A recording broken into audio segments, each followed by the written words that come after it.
Енді қандай да әңгіменің басталған әңгіменің аяқталған дұрыс қой.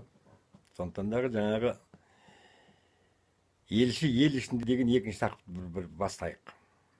Мен әйтеуір баяндағасын толық баяндайын сендерге. Сонымен жаңағы мен ешқайда бармайтын боп, ешкімнен сабақ алмайтын боп, мұсылманша құлшылықпен қазақша тіршілікпен өмір сүруге бел будым. Сонымен сіздер сенсеңіздер, мен жаңа намазды 3 сағат үйрендім. Өмірімде қолым ұстап көрмеген, жаңағы Құранды жаттап 3 сағаттың ішінде намаз оқыдым. Әрине, намаз оқудан бұрын мен Хари Кришна деп Кришна болдым, бір айдай жүрдім.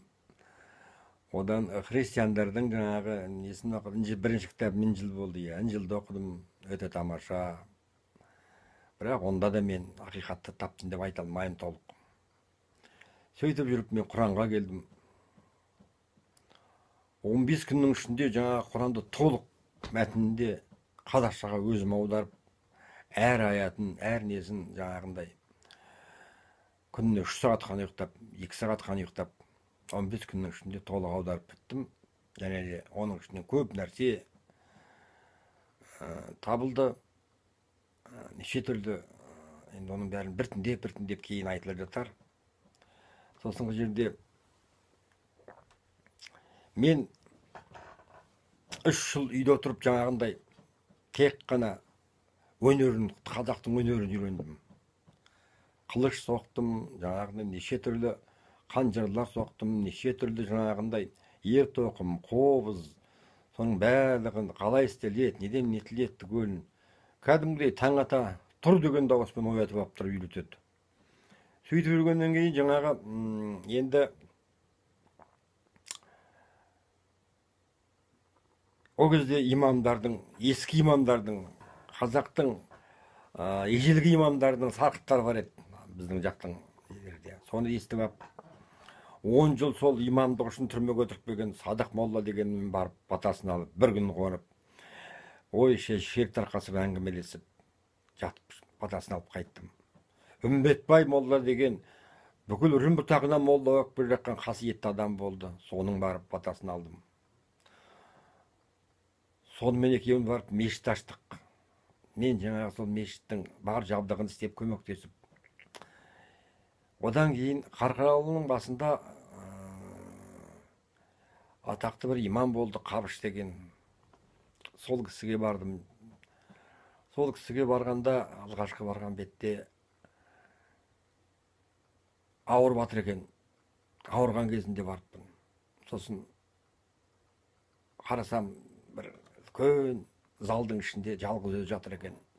Келіні жаңағы періштедей қылып орап тастаған жаңағы аппақ төсекке. Сосын келіні кішкене атам ұйықтап жатыр деп тұр еді. Естіп қойды деймін дауысымды. Келінжан қарағым жібер, сол кім келген деп сөйдеді. Сосын мен кіріп, ата ассалаумағалейкум деп амандасып, былай енді сырттай таниды ау мені. Сосын айтып жоқ, бәке мен бір түс көрдім деді.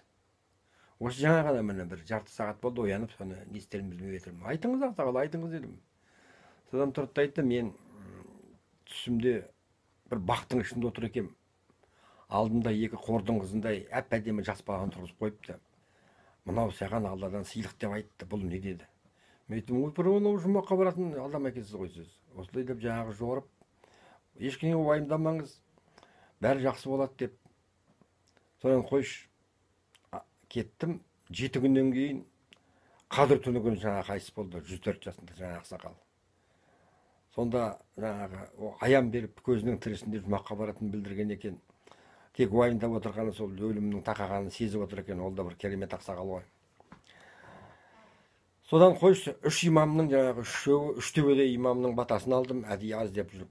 Сосын мынау Қарағанды, Қарқаралыда ескі мешіттердің орнына барып намаз оқып. Сенсеңіздер 300 шақырым Қарағандыға жұма сайын баратынды. Сол намаз оқу үшін. Ол кезде ол мешіттердің ішінде қазақ аз еді. Ылғи шешенің шалдары болатын, қауға сақал ылғи шешендер. Намаз оқып болғасын әкелер мені қоршап алып тұрып, бар білгендерін маған жандарғанла үйрететін. О кезде мен 40 жастамын. Мен жаңағы бір рақаттанып өлең айтып қайтатынмын мәз болып. О кезде жолда жоқ, машинеде жоқ, автобустар жоқ. Совет өкіметінің құлап, қайрап 92 жылдар ғой. 300 километр жерден қайтадан попутный машинамен қайтатынды. Бірақ сондай бір рақат сезімде болып қайтатынды. Сөйтіп жүріп, күндердің күнінде түсіме бір ақбозат кірді. Сол ақбозатты іздеп тауып сатып алдым. Алғаш рет атып отырдым. Бүркіт ұстадым. Жақсы бүркіттерім болды. Жақсы тазыларды жан-жақтан жинадым. Бір жағы мына Семей жағы, бір жағы Жезқазған, бір жағы мынау Қызыларай жағынан неше түрлі жерден барып, қай жерден естісем соны.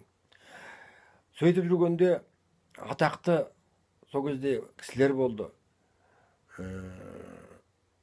Тілеубай деген, жаңағы ертоқым шабатын. Соларды іздеп барып үйлеріне қонып, жаңағы өнерлерін бәрін өріп ертоқым шауып үйрендім. Домбыра, қобыз шауып үйрендім. Сөйтіп жүріп жаңағыдай қазақтың ішінде өнеріне балқып, барған жеріңде қой сояды, барған жеріңде әңгіме. Ол кезде қазақтың нағыз қаймағы бұзылмаған кез. Сіздер сенсеңіздер,